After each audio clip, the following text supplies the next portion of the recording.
This I conference am. will now be recorded. Yes. There we go. There we go. All right, excellent. All right, thanks, John, for putting the agenda together, and thank you for everybody for being able to dial in today. As we've had the last session, and again this meeting, we've got several items to go through. So I'll try to be as efficient with the sections that I have, so that we can make sure we get to everything on time. Um, and and thanks, John, for working on trying to get somebody involved from headquarters. And it looks like Tim is on the line. Tim, thank you for being able to be a part of the VIT team and bringing some thoughts and experiences from headquarters and being a rep on the team. So we really appreciate that. No problem. So we'll definitely go ahead and keep moving along here, and since John's already taken roll call, I will go to the two nominations that we had for chair and co-chair. As was mentioned last call 2 weeks ago, Todd had willingly offered to take over the chair responsibilities for this next fiscal year, or beginning in December, I believe it is. And we've also been able to find a co-chair, and that is TJ from the Grand Rapids Forecast Office. TJ actually has been on the VIT community for a while now, so it just worked out well that we could move him up and replace Randy as my backup for Central Region. TJ and Todd are going to be the chair and co-chair for this next year. So both of you being willing to step into those roles and assume those responsibilities for the next year. I don't know if Todd, if you wanted to say anything, or TJ. If not, we can go ahead and keep moving along.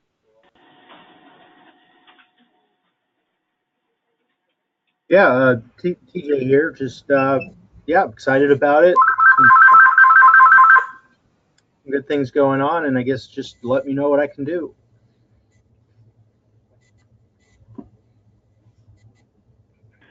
All right, thanks, TJ. So I guess John, does it look like Steve is on the line? So I guess we can go to Steve to talk about the director's update. Steve, are you able to do that for us? Yes, I am, David. So first of all, I want to thank Todd for stepping up to volunteer to be the chair, and TJ for the vice chair, and also for Tim McClung for accepting this assignment conditionally or unconditionally to be our headquarters rep for Weather Service. We have lacked that seat being filled for, since the inception, and I think it's been a gap. And Tim has had a lot of experience with the Weather Service One Stop, and so we're looking forward to his contributions and informing what all the VIT is dealing with. So as far as other things, not a lot to report, although, we continue on, I will say, our reinvigorated outreach program that began with Todd's accepting the NRAP assignment as VLab outreach director.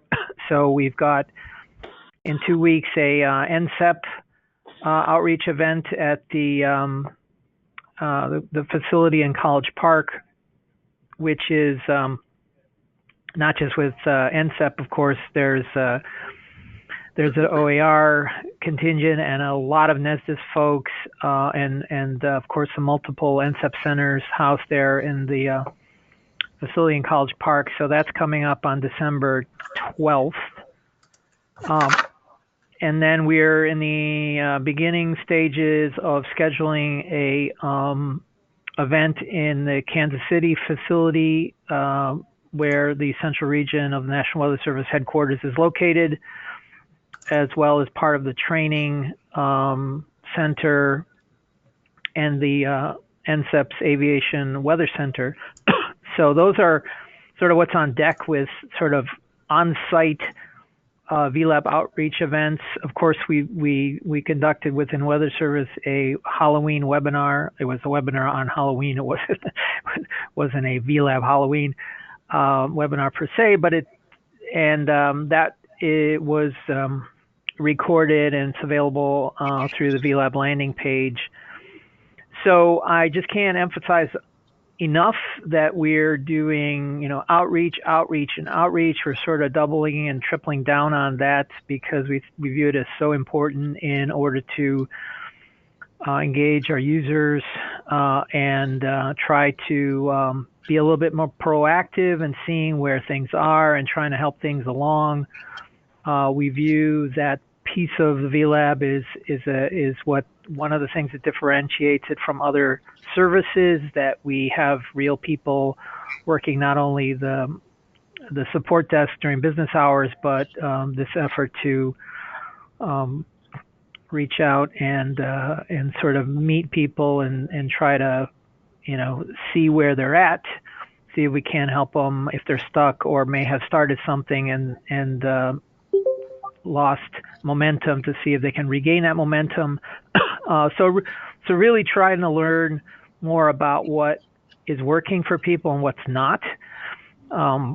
We typically look at the Google metrics, or Google Analytics, to sort of as a really kind of coarse gauge of what usage is like, and those metrics continue to go up in the right direction, but we really feel like that there's a whole lot of opportunity space where people may have started and have not followed through or whatever, where we can really help along and make that experience much more meaningful.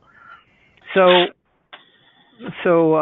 that's, I think, that will continue to be the focus from my perspective for the next 12 to 24 months, to see how we can better connect and see where the user base is, as well as look to draw in some new customers through these outreach events who were unaware of the VLab's existence, which is always the number one place we start with this, because still after 6 years, there's still people who've never heard of it.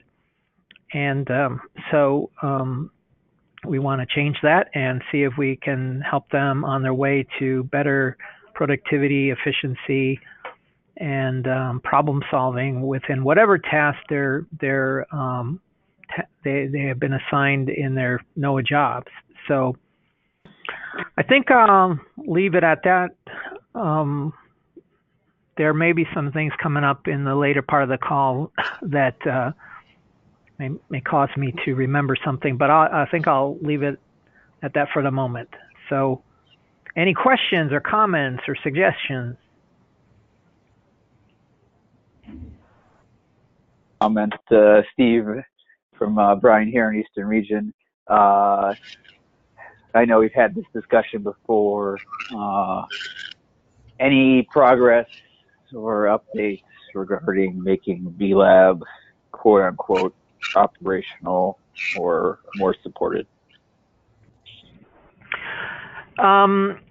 No, we are kind of in a steady state right now, Brian, with regard to that. However,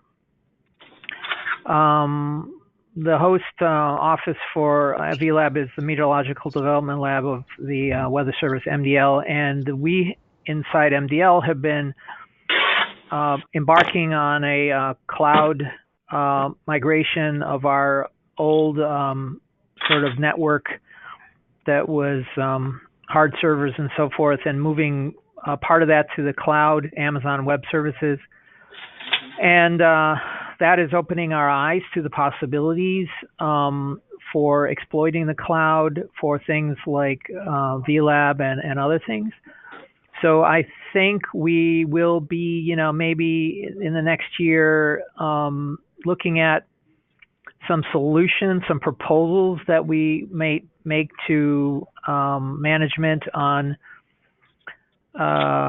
setting up some sort of like hybrid VLab environment, where part of it may be hosted in something like the Amazon Web Services cloud, and part of it may still reside within the hard infrastructure of NCEP's central operations and the IDP. So, but we don't have any specific plans in place right now to do that, but I think we will be in a position to put some proposals forth that could be reviewed and looked at, because we really believe that VLab is used extensively now and people rely on it. We do have relatively good service in our current environment, which is all IDP, but we are highly constrained in adapting and bringing on new software and changes like that could provide even better tools. And so we feel like in the cloud where we can be unburdened from some of those constraints of a FISMA high efficiency environment like IDP, that we could make better progress. So in terms of operations, I think what we'd be looking at is sort of this hybrid operations where hopefully the VLab would be, the performance would be no worse than it is today, hopefully better. But more importantly, we would be able to explore some new software solutions, open source or otherwise, that people have been asking for or people could benefit from, because we wouldn't be reliant on IDP sysadmin resources, which is the case today for a whole lot of stuff. And that we view as a really important thing. So that's my best answer to your question, Brian. Okay. I think that, but you kind of had two answers in there. I know the number one barrier to entry that I hear from users in my region and others is the VLab and not being supported 24/7 when it goes down. And now I know that the admin group is very good and is always willing to answer at will. But I think there's two things. One, you mentioned, a more agile development environment, bringing new features on. That's good, and that would be well served. But the second piece of getting a 24/7, if VLab goes down, that somebody can contact the IDP technical support and say VLab is down, and they work on it 24/7. That seems to be a separate issue, and seemingly you're saying that's not really going anywhere at the current time. No, and we're sort of in this gray area. First of all, the statistics are pretty darn good. I think we're well over 98% uptime in IDP, so we're not down very much. And so I think people, of course, are going to react negatively to the times when it is down. That's just human nature. But we are not mission critical, and we don't disseminate tornado warnings and that sort of stuff, which is the type of things which really do need a 24/7 hard environment that IDP represents, operational IDP represents. So it's a really tough case for Weather Service anyway to say that VLab needs the same criticality and uptime as 99.9999 that our critical dissemination systems need. Okay, good point. So you're right. I did answer that question in two different ways, but we don't see. In fact, we're not going to be pushing for that, because we'll be, it'll be falling on deaf ears.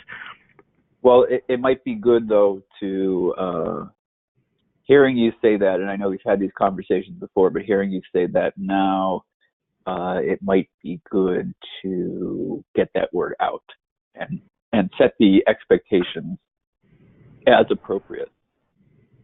Yes, I mean we can message more clearly on this in general, I think, and I can see Todd. I can hear Todd taking notes. And, Yeah. Modifying the slide deck as we speak. But with regard to Eastern Region, if people are hesitant to put their toe in because they feel they need this 24/7. I think that's an unreasonable expectation. And like I said, we're well over 98% up. So I mean that should be good enough for the main services that VLab provides. We need to, again, Todd, take notes here, but I think we need to publish our uptime statistics. Maybe put them up on the landing page so they can be accessed, et cetera, so that people can really see what the reality is. But like I said, there have been a few painful. Every 12 months it seems there's at least one painful incident. And of course, people, our active users, which are up in the thousands now, experience those painful incidents, and maybe those are conveyed to the non-users, and they say, "Oh, I don't want any part of it." But we're pretty darn good. Okay. This is good. It was good the way you posed this here, and I think it's good to get the word out, and I think that can help get that word out in addition to the outreach, and we can all work together to make sure that everyone has the correct expectations. Yeah, sure. Okay. Any other questions or comments? All right. I yield the podium back to you, David. All right, thanks, Steve. Appreciate the update and the discussion there. And we'll keep moving right along. Next item is to talk with Todd about the outreach activities and any updates that he might be willing to share along. So, Todd, can you hear me okay? Yeah. Oh, okay. I had an issue earlier on the call when you were talking about me being the chair. I was trying to speak, but it was on my end. So Steve talked about the upcoming outreach activities and our plans for College Park in December and Central Region in January, so I don't need to rehash any of that. What we put as like a sub-bullet here under what we call pre-outreach survey ideas, there's two legs of this. Number one, when we're approaching an office that we're not sure even really knows about VLab at all, or if they do know about us, it might be from years ago and there's not intense usage. I have a fairly high-level survey that we use that we try to send to as many employees as we can to fill out what their challenges are in the areas of collaboration and code management. But hey, Todd, yeah, you want to show us anything? If so, I can give you the presenter role. That's all right now. I'm having a couple issues on my end. Sure. I have a feeling it won't work right. No problem. But what I think I also meant by this other bullet was something Brian actually mentioned a few weeks ago, maybe a month or two ago, and that was above and beyond outreach, maybe a better, and I don't mean to put words in Brian's mouth, but it was basically, if I'm paraphrasing, maybe another leg to outreach is how do we better collect and facilitate use cases of what is actually being done, and maybe documenting those in a better way to display that to potential users across NOAA. And I think he's right. We have the challenge of making sure everyone knows about us and how to get our tools out to them, how to request services. But the second is well, what are the better things that people are doing that we can share with other offices? What I'm going to do is schedule. I know Brian has ideas in his head. We can talk about that now or at a future VIT meeting. But I just didn't want to forget about it, and that's why it's on this agenda. I don't know if anyone has a comment on that, but we can maybe talk about this more, John, in the upcoming, like in the December or January VIT meetings. Brian, did I paraphrase you correctly? I think you did. I think my thing was twofold. So I think you caught the part one or the first thing. I definitely, yes, like the idea of use cases. So that's part one. I'd also be interested in seeing, the pre-outreach survey when you have that. Maybe you can send it out or something like that, and we can take a look at it. Because, like I was mentioning in a previous call, I think there's maybe two classes of what you're doing in terms of outreach. You're doing outreach to people who have never heard of VLab, and then you're doing outreach to people who've heard of VLab. Let's say most of the Weather Service field has heard of VLab, but they more, need a better understanding, level of expectations, like we were talking about, etc. And it'd be interesting to maybe set up some different survey feedback mechanism for that, because, like I had mentioned in a previous call, I'm not so interested in Eastern Region participating in another webinar unless both we have the use cases piece and also find out exactly what kind of questions or information people are looking for, or need, what further understanding they need of VLab. Yeah, perfect. So thanks for clarifying on the second point. Let me give an example of where that's going to come into play in a few weeks. So when we go to College Park, this event is actually the two things Brian just mentioned. We're doing an open session because there's a huge contingent of NESDIS there, a smaller but present OAR footprint. So and maybe some of the other NCEP offices that aren't familiar. So that's going to be that high level overview that we've done several times now. We're going to do a separate session, way more advanced, with the current major users we have in College Park, and that's with the Environmental Modeling Center. They're probably our heaviest users, especially of Redmine and our code management, our repos. So that's not going to be at all where we're presenting, what is VLab and what can you do. It's literally going to be diving into some of the challenges they've had over the years. Now, I don't have a survey and I should have done this probably. I don't have a survey for that part yet. What we've done is had some email communication with Kate Freeman and some others there, asking some questions in advance. So what I'll try to do, maybe the first meeting we have in December for the VIT, I'll try to encapsulate that better and document it.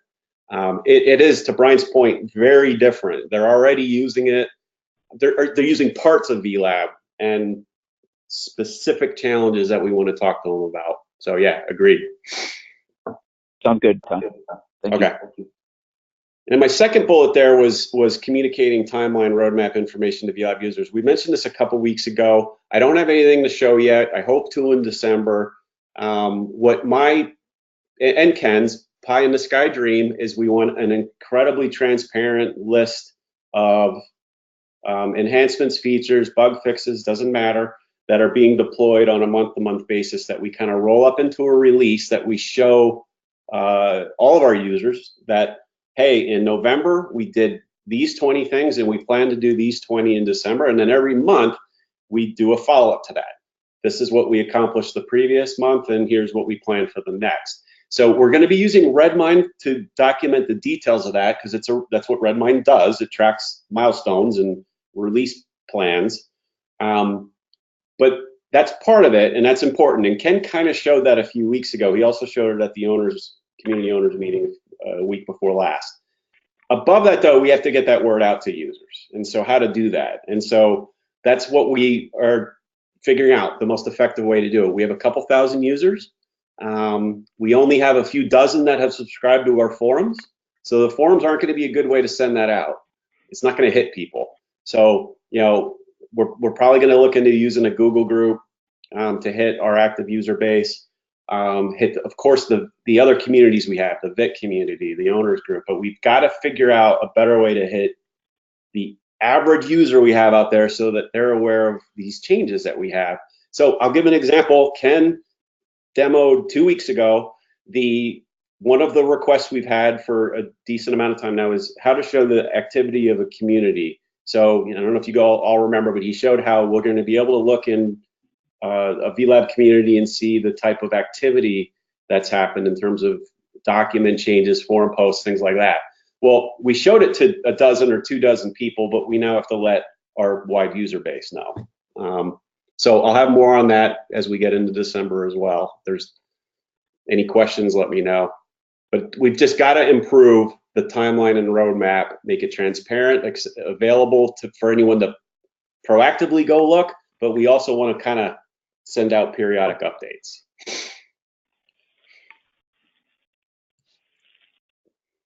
All right, that's all I had, John and David. All right, thanks, Todd. And John, you are next to give us a update on the 2 tickets that we had to rank. Well, I think Todd has a candidate issue that, since he's been talking, got those vocal cords all warmed up, he can give us a quick overview and bring that to the table. Sure. Go ahead and open that one up, John, if you don't mind. Sure. So this is a timely topic.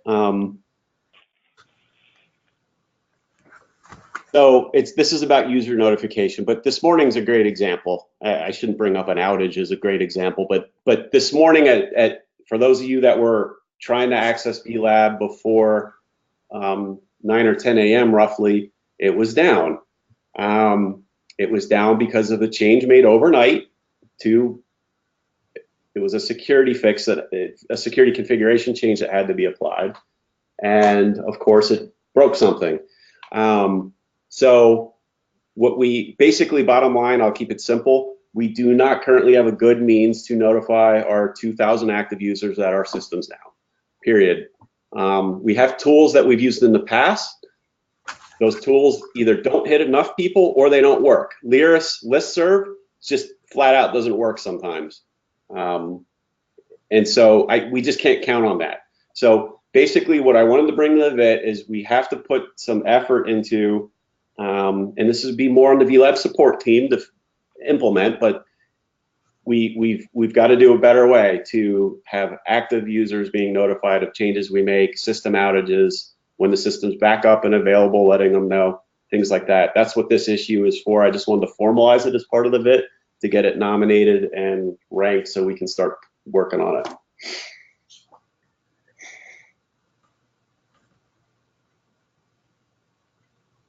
All right, any questions for Todd? Any questions about this particular issue? All right. Do we as the VIT want to endorse this issue? Can I endorse it myself? I'll do it anyway. Yes. Yeah. Yes. All righty. I take that as a veritable voice vote, and it sounds like, unless there's anyone who objects, the record will show that the VIT has endorsed issue, wherever it is, 57660. All righty.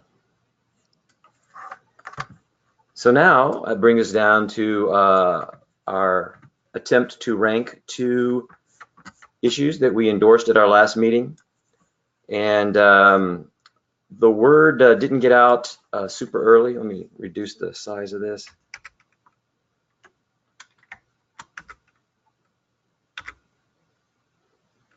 There we go.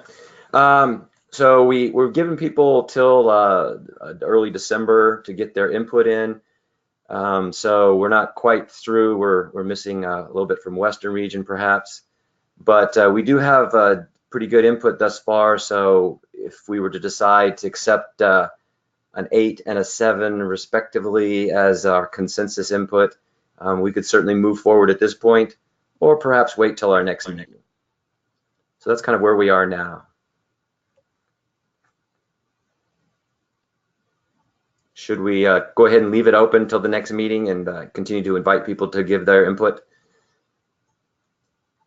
I think that's probably a good idea, John. All righty, perfect.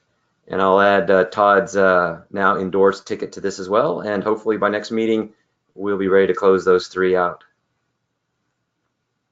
All righty.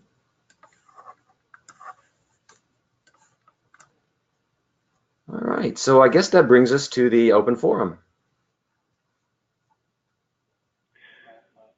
While folks are thinking, let me quickly ask a question. I was distracted by a phone call while the discussions of our new chair and co-chair were taking place, and I didn't hear if a decision has been made as to when they will officially begin, say orchestrating meetings and that sort of thing. Is that all to be again in December? I think that's probably the plan, John, is we should probably proceed with that, and unless Brian has any objections to that, that we could probably go ahead and move to have that begin in December. All right. No objections here. So I will show that their tenure begins effective 1 December, and I'll begin working with them for our first meeting in December as the new leadership of the team. All right, thank you for that. And then, so were there other things we wanted to bring up at the open forum? I had one thing. I figured it was best to bring this up in the open forum part. Again, it's an example of user feedback, but I thought it'd be best first to bring it up here. Of a user in Eastern region who was asking about how best to really style their community. What are the capabilities in the community side to make custom HTML, CSS, or are we really only restricted to the templates that are existing? That's kind of the first question. And I can take a stab at that, Brian. You know that? Yeah, go ahead. Okay. Ken would probably be the ideal person to respond, but let me just mention that. So the VLCS, the collaboration side of things with the communities, is extremely flexible in what users, community owners can do with their particular community to make it look differently. And that can be done a lot with CSS, and it can certainly be done with some JavaScript as well. So the possibilities there are really limitless. There are some things that, so that allows sort of customization on a sort of page by page basis. If you want to tailor, sort of the overall community look so that each page essentially has, the same look and feel, that will take a template to accomplish. And those templates are developed in sort of what we call a two-staged process, where the community owner will work on his instance or her instance of the VLab and come up with the way they want it to look and their template, let's call it. And then they will provide that information to the VLST, and then we would implement it in the production system. So there is this concept of the user doing some pretty I guess sophisticated development on their own. They would have to run a instance of the VLab on some computer that they have, and then it would be transitioned to the VLST for implementation. So that's kind of the way that would work. Now there is another option. The VLST is available, and we have folks who, and you met one of them, I guess, a couple weeks back, Tao. She's, very adept at, helping folks accomplish these customizations, to make their things look the way they want them to look. So, a less sophisticated community owner could work with the VLST, to sort of help improve the look and feel of their community. Okay. Yeah, I mean, I think the right way to go about it is first ask the VLab admins for some more information. I just wanted to bring it up here as an example of the type of feedback that I receive and sometimes get and I think is appropriate for VLab improvement team members to sort of solicit from their users as well. Cool.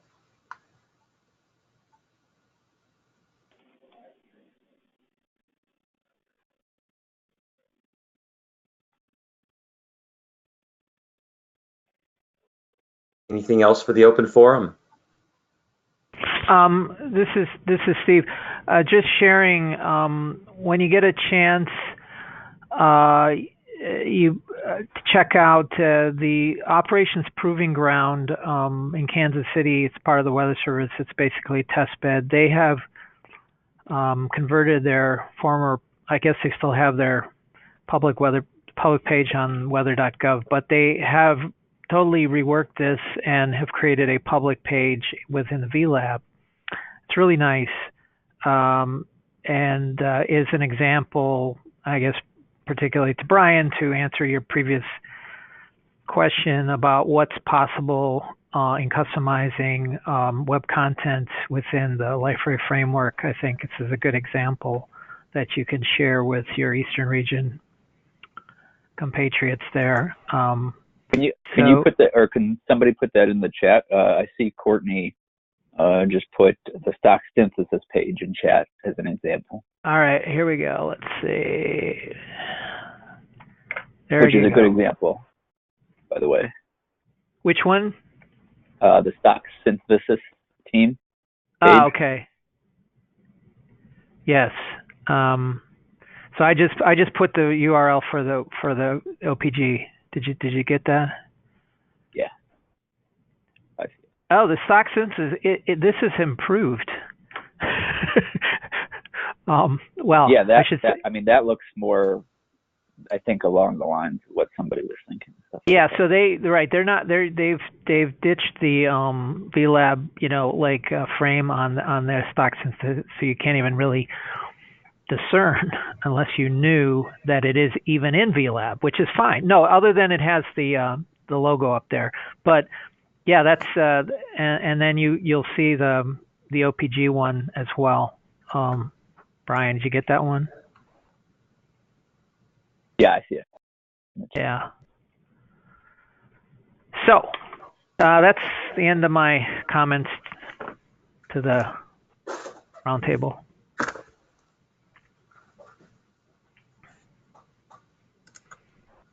All righty. And by the way, I know this is one of the things within the VLST that we're trying to do is, to identify these, we'll call them showcase level, examples within the VLab, and make those available, within the VLab itself, obviously, in a community, so that people can come and sort of, kind of look through and see what's there on this showcase examples, and then perhaps use that as inspiration for their own communities. So if you find additional ones that you find particularly interesting, particularly good examples, send them to the VLST, and we'll be sure and kind of bring those all together in one location so people can easily find them. All righty, so I guess that brings us now down to a review of the open action items. And we have just a few. Todd was going to present to us, and I think we've deferred that probably till the first meeting in December, but on how to survey, some ideas on how to survey users so as to capture this information that Brian is interested in seeing, and that is, what do our users feel they need to see in terms of these, that would benefit them in these outreach activities. So they're not just, here's what the VLab has to offer and not tailored. So I guess, Todd, that still needs to remain open. Yep. All righty. Second item, present VLab support team approach to using, the timeline/roadmap as a way of communicating, VLab changes, and develop a strategy for making sure that gets communicated to users. That remains open as well. Yeah, we'll leave it open. I talked about what we plan to do, but let's leave it open until we actually execute it properly. Okay, sounds good. And the third item, we are continuing to wait for the finishing work on the subscription manager. But once that's been wrapped up, we will give a demo to the team on just what we have to offer now in a completed subscription manager. And that completes the review of open action items. Any questions? Okay. Finally, on the agenda, we have, let's see, new action items. And I'm looking through here. Okay, well, certainly we have the newly endorsed issue needs to be updated in terms of its status and made available for ranking on the ranking spreadsheet, and then invitation to users to perform that ranking. And let's see, were there any other action items?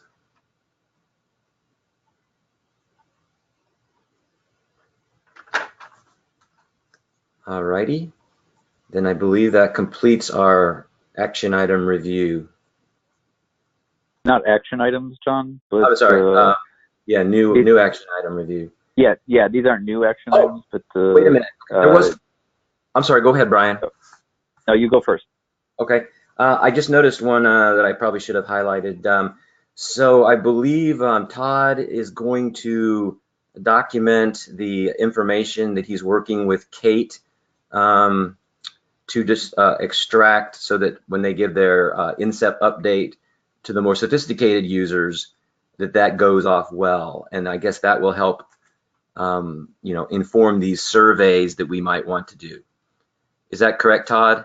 Yeah, exactly. And the first part of it, what we talked, which I'm going to do here in 2 minutes, is I'm going to share with this group the survey we use for the more generic overview, what we're trying to figure out, what challenges people have, not specific to VLab, but in collaboration in general. So I'm going to cover the first part of that here as soon as we get off this call. The second part will be after we figure out how this works with EMC in mid-December. Okay, perfect. And Brian, did you have something else? Yeah, not necessarily action items, but a couple things to note from our discussions today. I thought that was important to note the discussion about the expectations. So if you get that in the notes or whatever, then that'll be fine. But it might be something to share at some later point more broadly. Also, the discussion about, I don't know if you can document these two communities in the notes. It'd be nice to see that in the notes, and then we can go from there. Okay. And then the last thing was, there was from last time, it wasn't an action item. I don't think it was an action item. Well, actually it was. Or, no, I'm trying to look. It wasn't an action item. There was a discussion about the Twitter account, but it was sort of, we discussed it and said I'd meet offline with Ken Tao, but I haven't heard anything about that. Let's see. I don't know if we want to make it an action set up item. one meeting. Hold on just one second. Yeah, that was a different one. That was a different one. Okay. That was not with, that's right, because you responded directly to them. So correct. I did not take that as an action for me to, but you're right. That is still out there. I see the email now. I will respond to it and ask Ken and Tao, what their plans are. Okay. All right. And I think I have everything in terms of action items. I'll turn it back over to David. All right, thanks, John, and thank you everybody for being able to attend the call today. And very appreciative of Todd and TJ picking up for the chair and co-chair for the next year. And I guess, Todd, this will be your show starting in 2 weeks. So good luck to you guys, and everybody else, have a good rest of your day, and we'll talk to you in a couple of weeks. Thank you. Sounds good. Thanks, everybody. Bye-bye.